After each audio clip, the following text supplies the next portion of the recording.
Muito bem, dona Yolanda, chegamos então à 10ª sessão de leitura e olha, a gente está aqui com 11% do livro. Então falta só 89% do livro, né, mãe? Temos um longo caminho pela frente.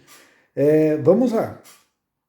Não recuo nem resisto, mas mergulho nele como no meu único tesouro. Sou uma só com o Senhor. O abismo entre nós, Criador e criatura, como que desapareceu. Por alguns dias a minha alma ficou como que em êxtase contínuo. A presença de Deus não me abandonava por um momento sequer, e a minha alma permanecia numa contínua e amorosa união com o Senhor. Contudo, isso não me impedia de cumprir as minhas obrigações. Sentia que estava transformada em amor, toda incendiada, mas sem prejuízo. Continuamente estava absorta em Deus, que me atraía a si com tanta força e vigor que por vezes nem me dava conta de estar na terra. Durante muito tempo eu havia impedido a ação da graça de Deus e tinha medo dela, mas agora o próprio Deus, através do Frei András, afastou todos os obstáculos. O meu espírito voltou-se para o sol e floresceu em suas chamas, para ele apenas. Já não compreendo. Ela interrompe aqui a leitura e começa um novo pensamento. Existe um trechinho que fala assim, interrompe e começa um novo pensamento em outro parágrafo. É provavelmente um texto que o editor colocou aqui, porque ela para realmente a frase no meio, né? Então fica sem sentido. Desperdicei muitas graças de Deus, pois sempre temia que fosse ilusão, embora Deus me atraísse a si com tanta força que muitas vezes não tinha condições de me opor à sua graça. Quando me via de repente mergulhada nele, mesmo que quisesse inquietar-me, não podia, tão grande era a paz que Jesus me concedia.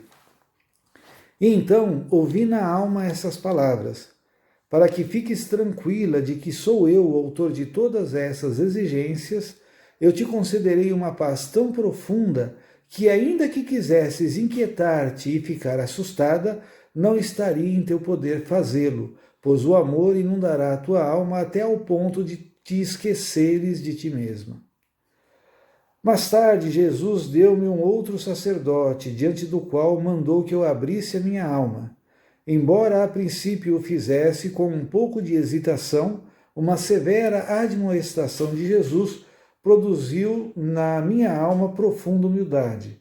Sob a direção desse sacerdote, a minha alma progredia rapidamente no amor a Deus e muitos desejos do Senhor foram concretizados exteriormente. Muitas vezes ficava refletindo sobre a coragem e a profunda humildade desse sacerdote. Oh, como é miserável a minha alma que desperdiçou tantas graças! Eu fugia de Deus e ele me perseguia com suas graças.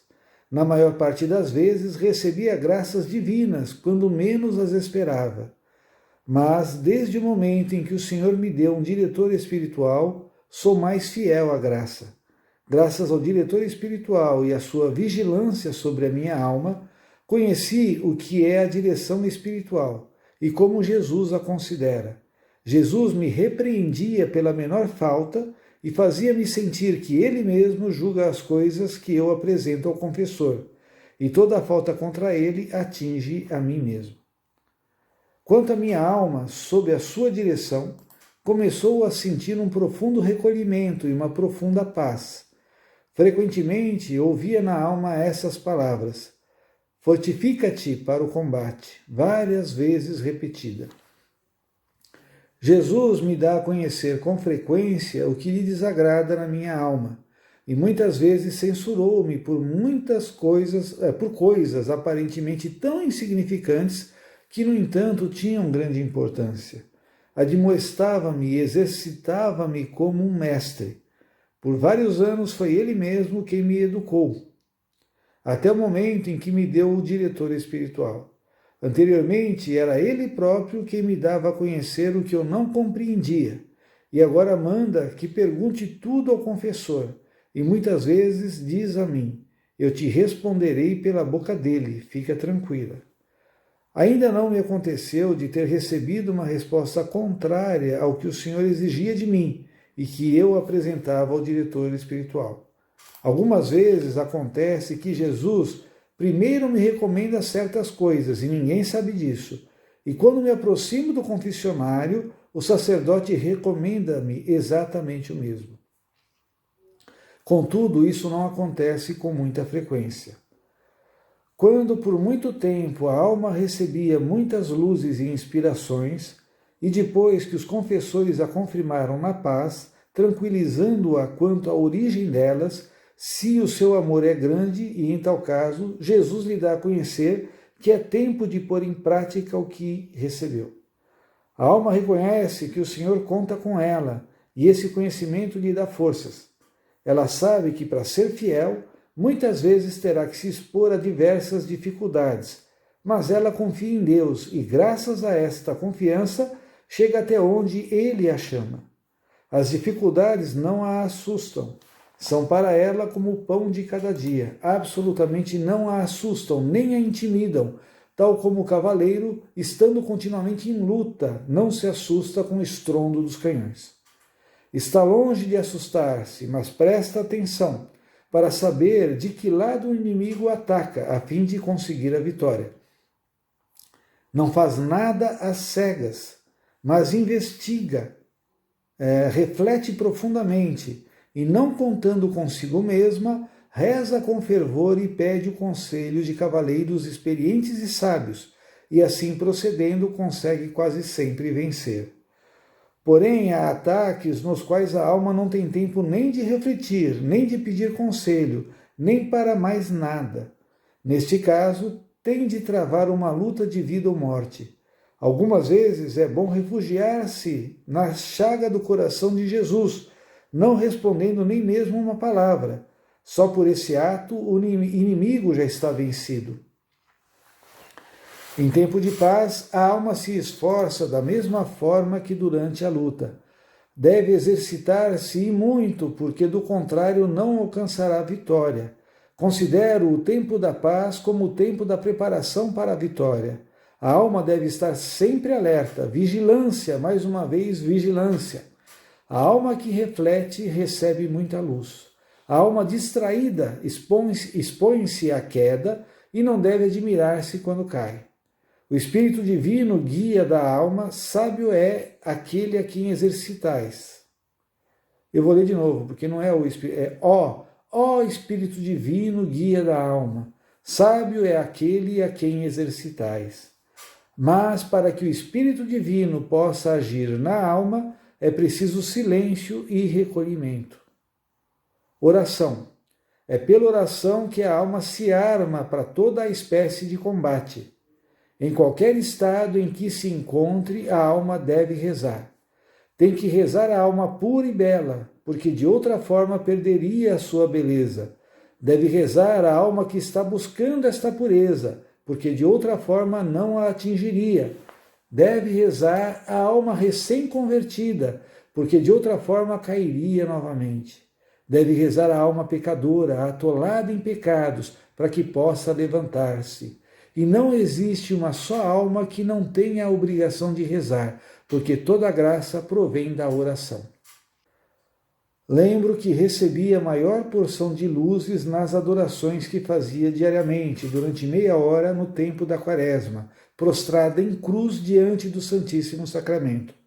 Durante esse tempo conheci melhor a mim mesma e a Deus, apesar de ter tido muitas dificuldades para fazer essa oração, mesmo tendo autorização dos superiores. Saiba a alma que para rezar e perseverar na oração, deve munir-se de paciência e vencer corajosamente as dificuldades exteriores e interiores. Dificuldades interiores, desânimo, aridez, torpor da alma, tentações. Dificuldades exteriores, respeito humano e observância das horas que são destinadas para a oração. Eu mesma passei por isso, e se não fazia oração no tempo a ela destinado, também não a fazia depois, porque as obrigações não me permitiam. E se a fazia, era com grande dificuldade, porque o pensamento me fugia para os meus deveres. Tive uma outra dificuldade. Quando a alma fazia bem a oração e saía dela com recolhimento interior e profundo, outros a perturbavam neste recolhimento. e por isso deve ter paciência para perseverar na oração. Acontecia-me muitas vezes que, quando a minha alma estava mergulhada mais profundamente em Deus, tirava maior fruto da oração, e a presença de Deus acompanhava-me durante o dia. Tinha maior concentração no trabalho e maior perfeição na minha tarefa. Acontecia que, justamente nesta ocasião, recebia mais advertências por não cuidar das minhas obrigações, por ser indiferente a tudo. Porque as almas menos recolhidas querem também que as outras sejam semelhantes a elas, pois constituem para elas uma contínua ocasião de remorso. A alma nobre e delicada, ainda que a mais simples, desde que possua uma fina sensibilidade, vê Deus em tudo, encontra-o em toda parte, sabe encontrar a Deus até debaixo das coisas mais obscuras. Tudo para ela tem significado. A tudo dá grande valor, por tudo agradece a Deus. De tudo tira proveito para si e atribui toda a glória a Deus. Confia nele e não se confunde quando chega o tempo das provações. Ela sabe que Deus é sempre o melhor Pai e dá pouca importância ao respeito humano. Segue fielmente o menor sopro do Espírito Santo e alegra-se com esse hóspede espiritual, agarrando-se a ele como uma criança à sua mãe. Onde outras almas param e se atemorizam, ela passa sem medo e sem dificuldades. Quando o próprio Senhor quer estar junto da alma e conduzi-la, afastará tudo o que seja exterior.